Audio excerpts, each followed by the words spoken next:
The MPR tool is a tool to read out metadata from your Mendix model, located in the modeler folder of your Mendix install directory.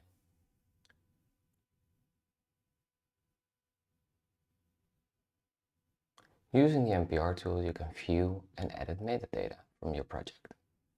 For instance, if you wish to stop a module from acting as a marketplace module, this can be achieved with the MPR tool.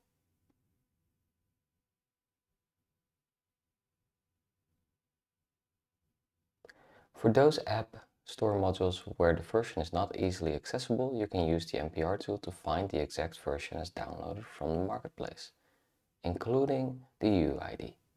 While not recommended, sometimes you may need to refer to a previous version. Using the MPR tool, you could downgrade the MPR's version. Do make sure you do not have the model open in Studio Pro while editing it via the MPR tool.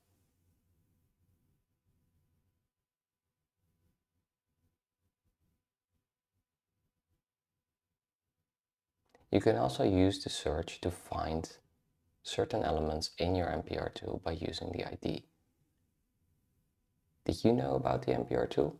Have you tried using it before?